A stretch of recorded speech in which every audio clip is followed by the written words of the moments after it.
Hey everyone, welcome back to the channel. Thanks for tuning in for another episode. Today I've got a bunch of tips for you when using the hover rig that will dramatically increase the number of bites that you get, therefore lead to you catching a bunch more fish.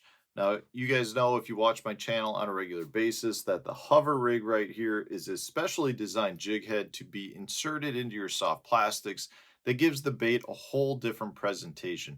You can use it with everything from your minnow style baits like this Bass Tricks Flash Tricks to even something like a creature bait like this little 3-inch Pit Boss. Now, there's a couple of things I want to talk about before we even get into it.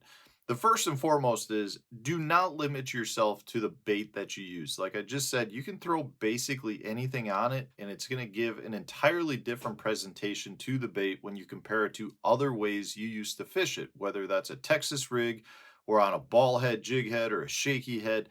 It really doesn't matter. As soon as you put it on a hover rig, you get a whole different action. I mean, that's one of the reasons why we've got this as patent pending. It's because it actually imparts an action into your bait that gives it a gliding movement, a spiraling motion, things that really help trigger the fish into biting. So from that standpoint, don't limit yourself to any specific bait. Try it on all of your favorite soft plastics and you'll find it may work amazingly well with some, and on others, you may prefer to fish it still in the previous way that you were doing it. But don't limit yourself to the bait. The other thing that I want to point out is generally speaking, when you're talking about hover strolling, the lighter the weight, the better. Personally, my favorite one is the 3/64 ounce in the size 1/0 hook, but we have them in everything from little number 4 crappie size hooks in a 32nd of an ounce all the way up to much larger sizes up to a 6/0 hook. So we got them in all different sizes, but generally speaking, your lighter weights are going to allow the bait to have more motion. The heavier you go, especially with some of your smaller baits, the more it's going to want to still fall more vertical. You really want to get your bait to stay horizontal and glide. So that's one of the most important things that you can do. Today's video is brought to you by the Deep Dive app. This has had an amazing new update. As you guys know, I love the water clarity feature. As you can see right here, we're looking at Grand Lake, which just had a whole pile of rain come into it. It went from being really clear to having a lot of dirty water coming in the bottom end of it. Just an amazing feature to be able to determine where the clear water is versus the muddy water. However, they just introduced the wind effects. Now, the wind effects is really cool because we've had wind effects as part of the app in the past, but all it did is show where the wind was hitting the shoreline the most, as you can see from the dots, the orange and bright red dots, which indicate where the wind is really striking. But now the wind feature also indicates what the wave action is like on the lake itself. So some of the features you're going to get from this is determining where to get from place to place safely by avoiding the heavy, rough water conditions. You'll be able to determine where you may have some of the strongest current flow and some of the places where you can fish to stay protected. Now, along with that, you still have some of my favorite features like the patterns that you've got on the lake that indicate the best baits and lures to fish with. You've also got the water inflow app, which shows you where a bunch of the rain input comes in. That can be an amazing pattern to fish throughout the year. Just a great feature to have. So many positive features anytime you're fishing or using the Deep Dive app. Just points you in the right direction to catch more fish. Whether you're a tournament angler or a local fun fisherman that's just out to catch a few fish, the Deep Dive app will help you catch more fish next time you're out on the water. There's really no right or wrong way to fish this. A lot of people will talk about it being a forward-facing sonar bait where you're using it for suspended fish, and a lot of people will go back to how it originally was used, which was more as like a replacement to say a Ned rig or a drop shot or a shaky head, where you literally let it fall all the way to the bottom like you would like a tube jig as well. You let it fall to the bottom and it's just got a bunch of movement, and then when it gets to the bottom, you can then start working it back like you would maybe a jig. But don't limit yourself to fishing in any certain style. You can skip it under docks, you can throw it for suspended fish, you can throw it for schooling fish, you can fish it pretty much anywhere. And that's also why we have both non-weedless versions as well as weedless versions. So you really can throw it just about anywhere. All right, so that's just some basic information regarding the core tackle hover rig. And I'll put links for all of this in the video description so that you can check them out for yourself if you're not familiar with what I'm talking about. Now, the first main tip that I want to give you is when you rig these, when you insert the soft plastic, or you insert the hook into the soft plastic, you want to make sure you don't go too far back. Generally speaking, when you rig it, you want to start about the same distance of the cone on the jig head. So depending on what weight size hover rig you have, that cone will be a different size. In this case, this is the 3/64. The cone's about an 1/8 inch. So when you go to thread it onto your soft plastic, you move back about an 1/8 inch from the tip of the bait. The reason for that is you don't want to be too far back in the bait. If you go too far back in the bait, you're not going to have the right action. Generally speaking, though, what I've found is if you go back the distance of that cone, that's what you definitely want. So in this case, I'll re-rig that on there. Now the other main aspect of rigging is you want to make sure it's straight on your bait. So one being it's straight both this way, but also straight down the center of your bait. You know, most baits have some form of channeling on it. So in this case, you can see like the hook point comes right out in the center of the plastic. So you know it's the center of the bait. But you really want to make sure that it's centered, whether it's something like the Pit Boss or on the Flash Tricks. If it's not centered or the bait is kinked, you'll get some sort of spinning motion out of the bait, or the bait's not necessarily going to move the way you want it to in the water because that kink is throwing it off.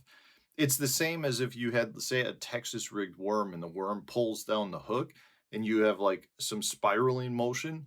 That's going to lead to the bait spinning. It's the same thing with the hover rig. So you want to make sure that everything is lined up perfectly in terms of your bait positioned on the hook itself. That's definitely a big key. Now, the second main tip that I want to give you is no matter how you're fishing this, whether you're fishing it for suspended fish or you're letting the bait fall to the bottom, the the most important thing from a retrieve standpoint, in my opinion, is that when you go to actually move the bait, don't just pull on the bait. Give the rod tip quick little wrist twitches, and what that'll do is it makes the bait pulsate, and it almost makes the bait, instead of come vertical at you, it darts left or right. And the reason for that is the 90-degree jig head being set further back in the body. When you pull on it, the water displacement makes the bait go left or right. If you just pull on it slow, you don't get that same explosion. The bait will actually want to rise more towards you. If you pop the rod tip, the bait's going to quick dart left and right. And that quick movement triggers reaction strikes out of the fish. It makes them think the bait's trying to flee away from them and they just snap on it and they eat it. So, regardless of whether I'm using this for suspended fish or I let it fall to the bottom, I'm giving it a quick wrist snap to get it to really pop and glide. It's something that I know a lot of people don't do, that they're really missing out on a lot of bites, because that's one of those things. When a fish comes and looks at the bait, and they don't bite it, as soon as you give that quick erratic twitch, that's what triggers those inactive fish into biting. So it's really important from that standpoint. And then the last thing that I want to mention with respect to fishing these is you can control the bait really well. If you let it fall on a complete slack line, it's going to go into a spiraling motion. Now, depending on what bait you're using, that circle it makes could be 4 feet wide or it could be a foot and a half wide. Depends on the bait, depends on the size of the weight that you're throwing. But on slack line, it will eventually go into a spiraling motion, which is a great technique for generating strikes. It's one of the things that a tube jig does so well. You get a lot of bites as a tube jig is falling to the bottom.